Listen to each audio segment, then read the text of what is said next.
자, 오늘 정타 특집 마지막입니다. 상당한 특검 131명이 40억 원 쏘고 달랑 1명 구속했다. 해산 명동 서일필이라는 말이 있죠. 해산이 막 울릴 것처럼 큰 소리가 났는데 도장 나온 건 지새끼 하나다. 지금 특검이 제가 그때 말씀드렸죠. 세계의 특검이 하루에 1억 원씩 쏩니다. 우리 세금 1억 원씩 쏘면서 별로 별 일 없던 좌파 변호사들 전부 다 지금 자리에 앉혀가지고 이 특활비 막 쓰게 하고 그러고 있는 거죠.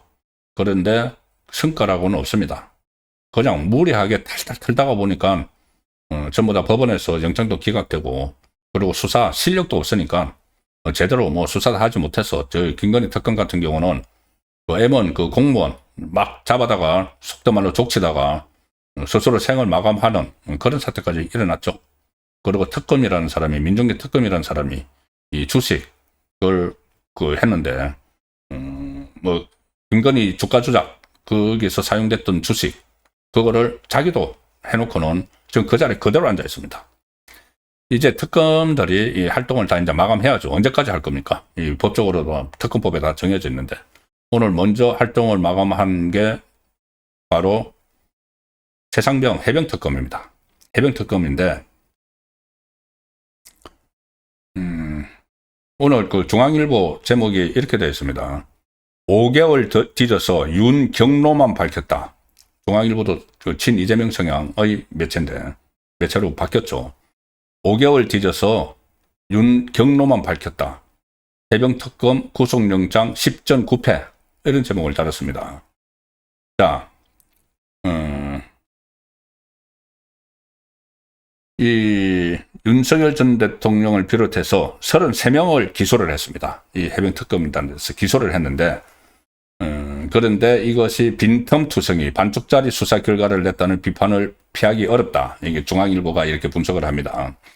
고 최수건 상병 순직 후 벌어진 조직적 은폐, 무마해유 의혹의 발단은 VIP 경로였죠. VIP 경로. 윤석열 대통령이 경로했다. 그런데 윤석열 전 대통령이 왜 임성근 전 해병대 1사단장이 처벌 대상에 포함된 데 경로했는지 이유를 설명할 구명 로비 의혹을 미제로 남기고 끝내버렸다. 그러니까 윤석열 전 대통령이 경로했다. 이거는 이 관련자 진술에서 들었다는 겁니다. 그런데 왜 경로했느냐? 지금 특검이 자기들이 막 주장을 한 것은 왜 임성근 사단장을 수사 대상에 넣어서 경찰로 이첩을 했느냐? 그거는 빼라. 그거 했는데, 그게 임성근 사단장의 주변에서 구명 로비를 해가지고, 용산 쪽에 구명 로비를 해가지고 뺐다. 이것을 전제로 시작을 했죠. 근데 그걸 못 밝혀낸 겁니다. 못 밝혀내고, 아니, 윤석열 전 대통령은 그렇게 이야기를 하죠. 아니, 왜 이런 식으로 해서 해병대 사단장까지 전부 다 책임을 물으면은, 누가 이걸 본인이 주도적으로 지휘를 하느냐. 그것 때문에, 질책을 했다는 이야기죠.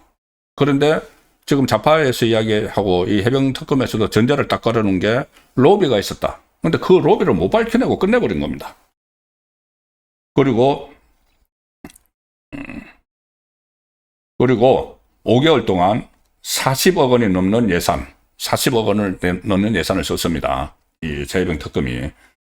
그리고 검사, 특검 검사죠. 검사, 변호사, 경찰, 이 경찰은 수사관으로 들어갔죠. 131명이 달라붙고도 이 재판의 전초전 격이 이제 구속영장 실질심사죠. 거기서 10번 구속영장을 청구해서 단 하나만 받아냈다. 9패, 10점 9패. 자, 그리고 영장 기각률 3대 특검 중에 가장 높은 90%. 10명 중에 9명이 기각됐으니까, 임성근 사단장이 지난달 21일에 증거인멸 염려가 있다며 구속이 됐지만, 같은 날 이종섭 전 국방부 장관을 비롯해서 5명은 줄줄이 영장 청구를 했지만 줄줄이 다 기각돼 버렸죠. 그래서 특검이 지난 7월부터 구속영장을 10번 청구했는데 임성근 전 사단장을 빼면은 영장이 9번 기각돼서 기각률 90%. 대검 통계를 보면은 지난해 일반 형사사건 구속영장 기각률은 22.9%입니다. 22.9%인데 이 특검이라고 하는 사람들이 90% 기각률을 보였다. 그런데 이렇게 해놓고도 지금 뭐라고 하냐면은 이명헌 특검이 오늘 마치면서 법원의 과도한 구속영장 기각은 아쉽다. 아쉽다.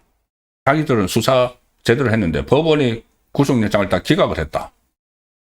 그래서 본인들은 모두 한치의 의혹도 남기지 않겠다는 각오로 수사에 임했다. 이게 지금 이 131명이 5개월 동안 40억 쓰고 달랑 한 명 구속하고 이제 자기들 또 본업으로 탈탈 털고 본업으로 돌아가면서 뭐 한 명 그 기소한 33명에 대한 공소유지는 해야 되죠.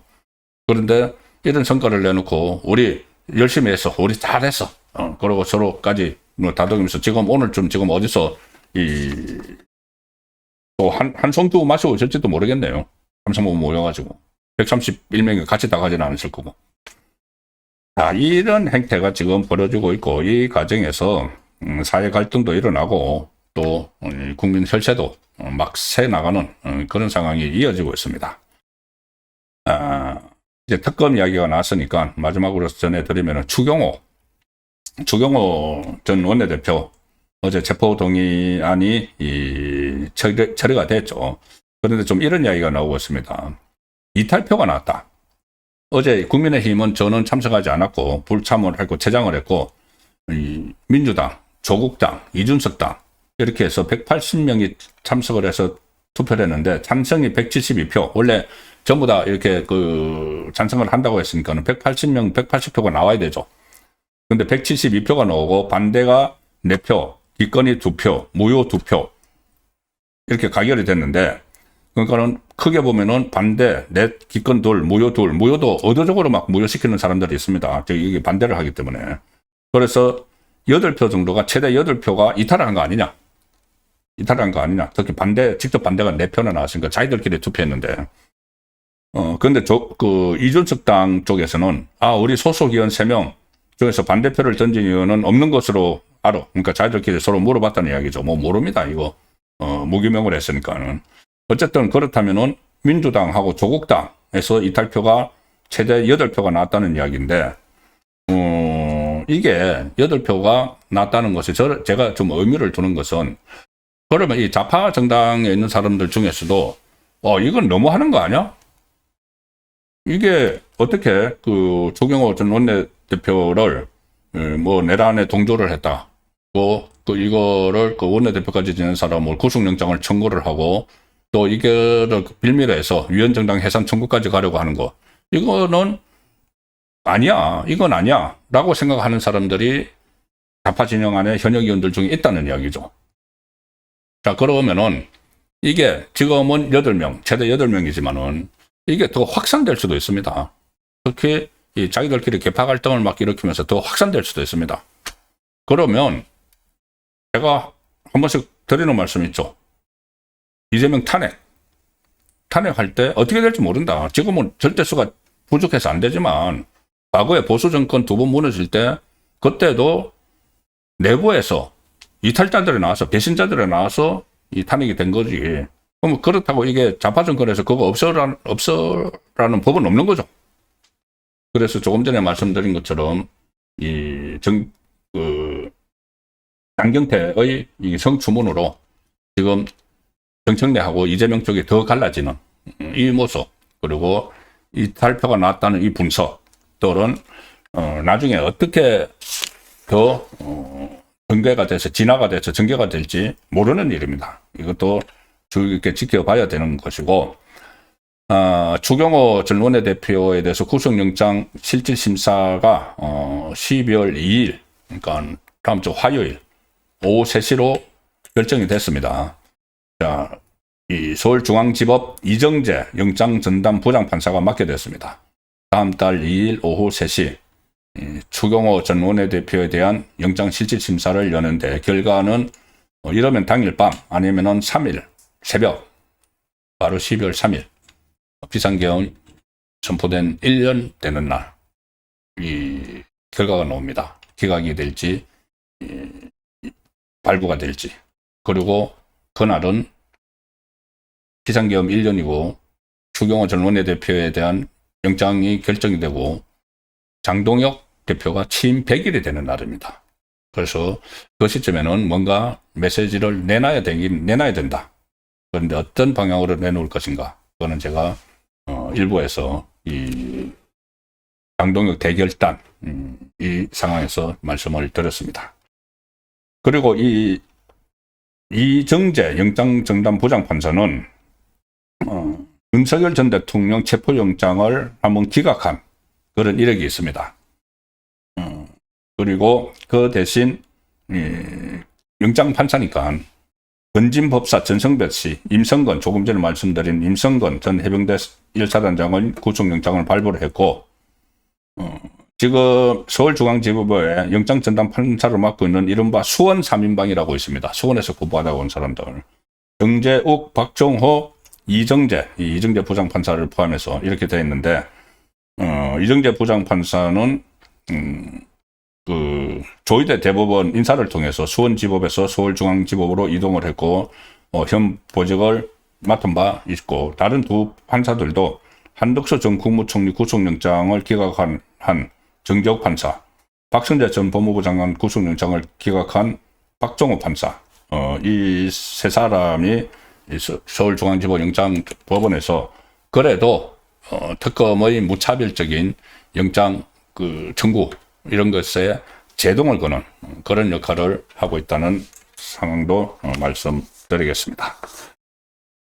지금 오늘 정청래가 정말 안하무인격인 정말 법원 알기를 오늘 이런 이야기를 했습니다. 정청래가 최고위원회에서 국민의힘 주요 당직자였던 추경호 의원마저 구속되면 국민의힘은 내란 정당이라는 오명을 쓰게 되고 위헌정당 국민의힘 해산하라는 국민의 목소리가 높아질 거다. 그래서 또 위헌정당 해산 이야기를 하면서 뭐라고 했냐면은 그런데 추경호 영장이 기각되면은 그 하살은 조희대 사법부로 향할 것이다. 알아서 해. 영장심사 조희대 사법부 알아서 해. 이거 발부되면은 우리가 영장 위헌정당 해산 청구를 할 거고 기각되면은 그러면 조희대 대법원이 판사들을 공격을 할 거야. 벌써 예고를 하는 겁니다. 그러니까 일부에서는 만약에 영장이 기각되면은 주춤할 거라는 그런 이야기가 나오는데 그게 아니고 그래 뭐 기각하려면 해. 그래서 우리 판사들 공격을 해서 조희대 아웃시킬 거야. 이렇게 지금 영장 실질심사를 앞두고 판사들을 협박을 하는 그런 상황도 또 이어지고 있습니다. 이게 나라냐는 말이 절로 나오는 일이 오늘도 여기저기서 있었습니다.